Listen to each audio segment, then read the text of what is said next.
Boker Tov, good morning. Welcome everybody to our Aliyah day. We are glad to have everybody joining us, and it is a beautiful day in the neighborhood, as we say. And I'm glad you're with me as we're here to explore the fourth Aliyah of our Parashah Vayeira. So welcome to all of you. We have people joining us online here, and that is wonderful. Baruch Hashem. We have Dominique. Hi, Dominique. Haviva. Stephanie from California. I bet it's beautiful in California, but the weather is good, better there, maybe warmer anyway than it is here.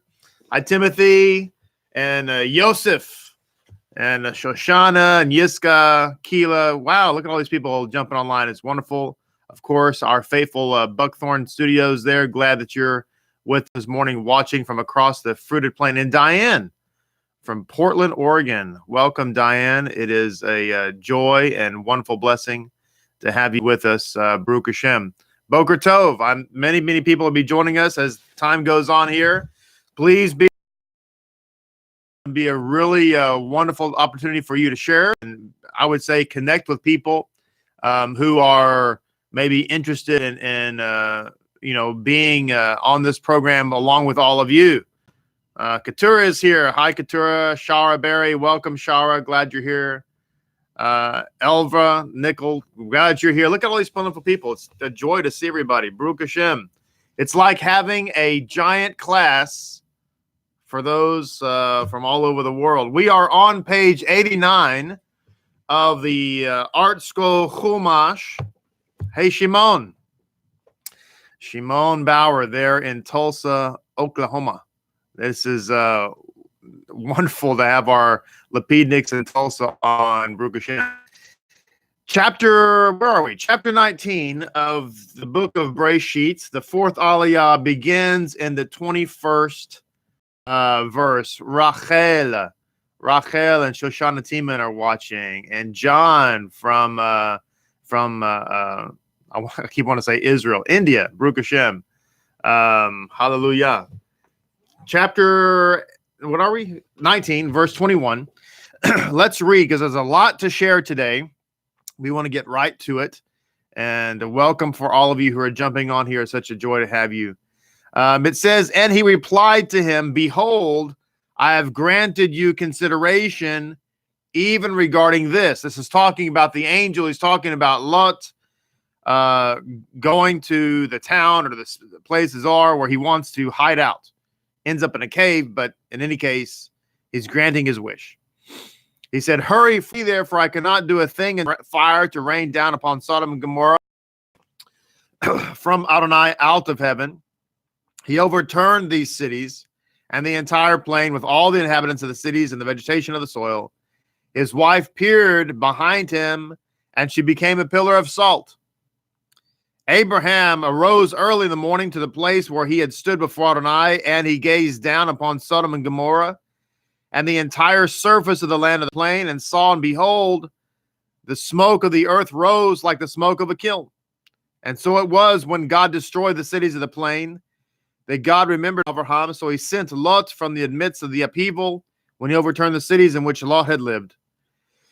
Now Lot went up from Zoar and settled on the mountain, he and his two daughters with him. And it says, for he was afraid to remain in Zoar. He dwelt in a cave, he and his two daughters. The older one said to the younger, our father is old, and there's no man in the land to marry us in the usual manner. Come, let us ply our father with wine and lay with him, that we may give life to offspring through our father. So they plied their father with wine on that night, and the older one came and lay with her father, and he was not aware of her lying down and her getting up. And it was on the next day that the older one said to the younger, behold, I lay with my father last night. Let us ply with him with wine tonight as well. And you come and lay with him, that we may give life to offspring through our father. So they plied their father with wine that night also. And the younger one got up to lay with him, and he was not aware of her lying down and her getting up. Thus, Lot's two daughters conceived from their father. The older son, she called his name Moab. He is the ancestor of Moab until this very day. and the younger one also bore a son, and she called his name Ben-Ami. He is the ancestor of the children of Ammon until this day. Chapter 20, verse 1. Avraham journeyed from there to the region of the south and settled between Kadesh and Shur, and he sojourned in Gerar. Avraham said of Sarah, his wife, she is my sister. So Avimelech, king of Gerar, Avimelech is a title. Avimelech, king of Gerar, sent and took Sarah. And God came to Avimelech in a dream by night and said to him, behold, you are to die because of the woman you have taken. Moreover, she's a married woman. Now Avimelech had not approached her, so he said, oh, my Lord, will you slay a nation even though it is righteous? Did not himself tell me she's my sister? And she to herself said, he's my brother. In the innocence of my heart and the integrity of my hands have I done this. And God said to him in a dream, I too knew that it was in the innocence of your heart that you did this, and I too prevented you from sinning against me. That is why I did not permit you to touch her. But now return the man's wife, for he is a prophet, and he'll pray for you, and you will live. But if you do not return her, be aware that you shall surely die, you and all that is yours. Avimelech arose early next morning. He summoned all his servants and told them all of these things in their ears. And the people were very frightened. Have I sinned against you that you brought upon me and my kingdom such great sin? Deeds that ought not be done to me. And Avimelech said to Abraham, what did you see that you did such a thing? And Abraham said, because I said, there is but no fear of God in this place, and they will slay me because of my wife. Moreover, she is indeed my sister, my father's daughter, though not my mother's daughter, and she became my wife. And so it was, when God caused me to wander from my father's house, I said to her, let this be your kindness, which you shall do for me. To what other place we may come, say of me, she is my brother, or he is my brother. So Avimelech took flocks and cattle and servants and maidservants and gave Abraham and returned to his wife Sarah to him. And Avimelech said, behold, my land is before you, settle wherever you see fit. And to Sarah he said, behold, I have given your brother 1,000 pieces of silver. Behold, let it be for an eye covering for all who are with me and all who will be vindicated. Abraham prayed to God, and God healed Avimelech, his wife, and his maid, and they were relieved. For Adonai had completely restrained every orifice of the house of Avimelech because Sarah, the wife of Abraham. So this worked out well again for Abraham. They ended up living with more blessing with which to spread God's covenant upon the earth, which is the purpose. Chapter 21 and verse 1. I had remembered Sarah, as he had said, and Adonai did for Sarah as he had spoken. Sarah conceived and bore a son unto Abram in his old age, at the appointed time which God had spoken. Abraham called the name of his son who was born to him, whom Sarah had borne him, Yitzhak. And Abraham circumcised his son, Yitzhak, at the age of 8 days, as God had commanded him. That is the end of the fourth reading. Now, I want to get right to our insights. As I say, there's much to share, and we, as usual, we have more content than we had time. Even if we had an hour or 2 hours, we still would not get through all of it. So let me just jump right here. There is one interesting insight, kind of an aside, if you will.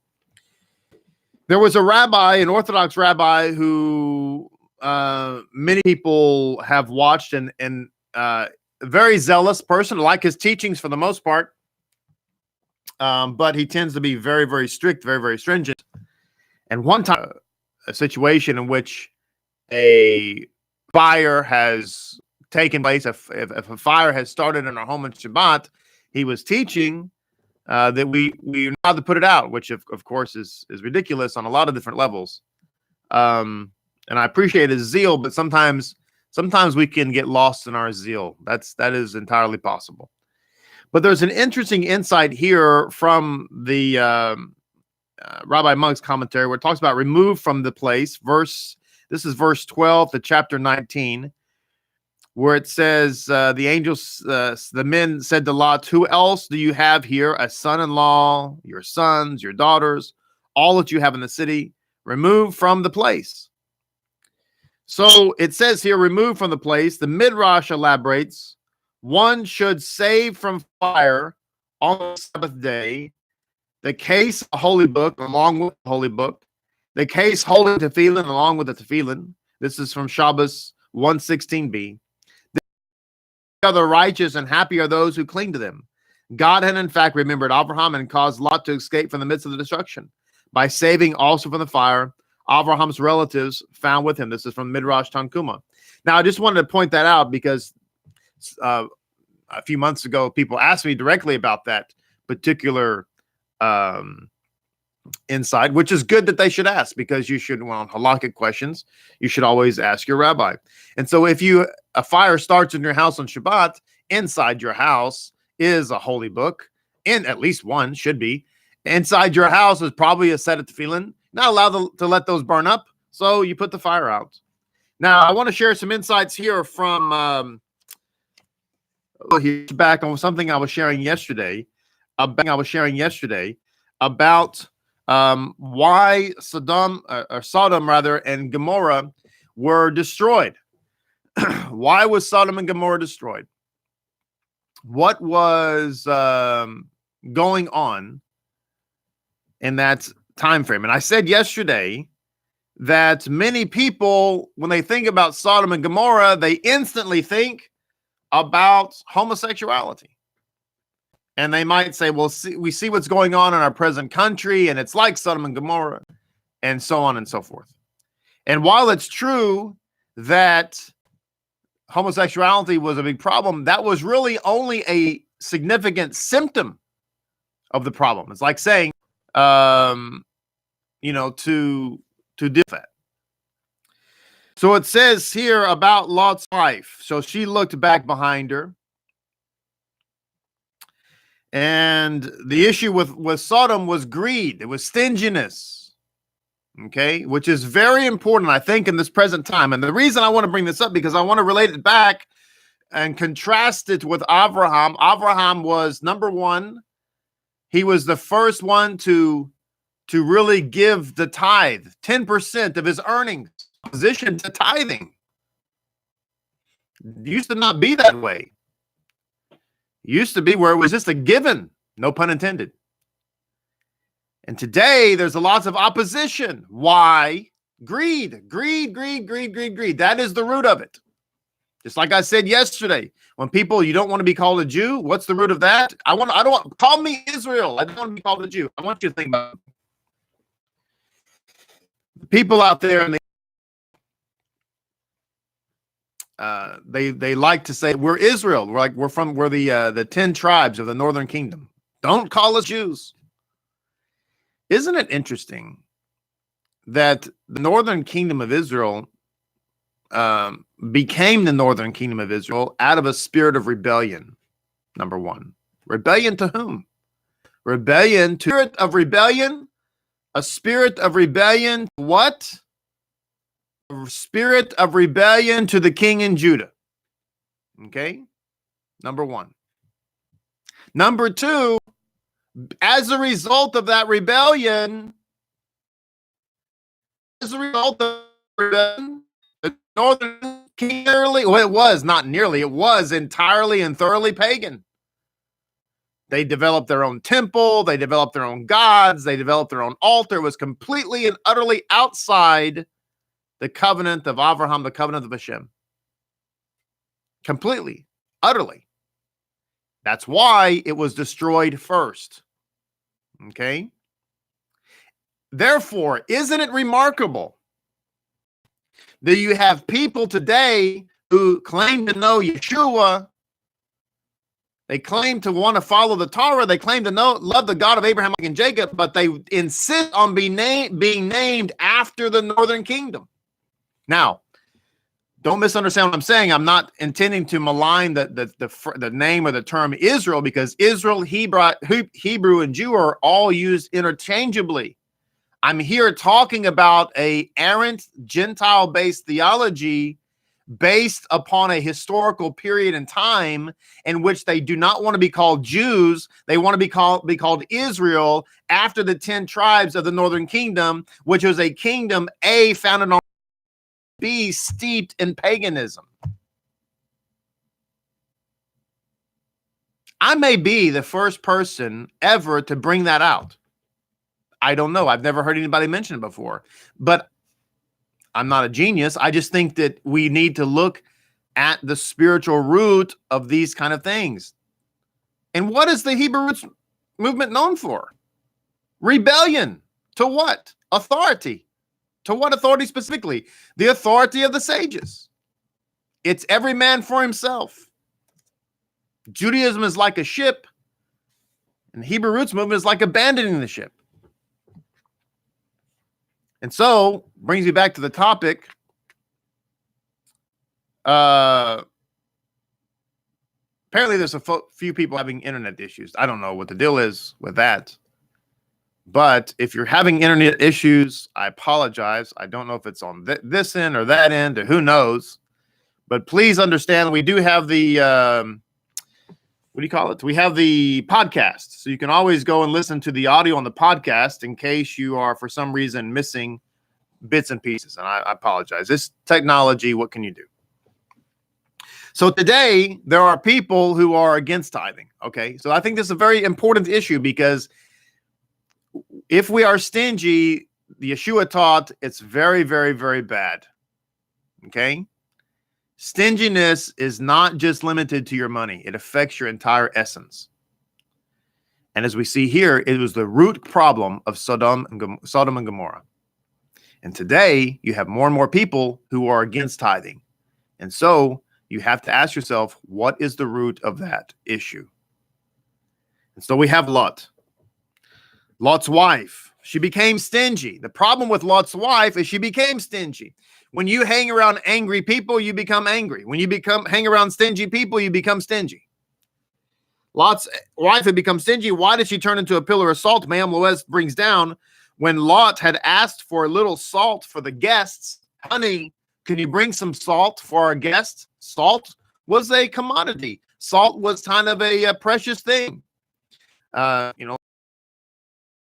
Roman soldiers were paid with salt, which is where the phrase salary came from. So it says, when Lot had asked for a little salt from the guest,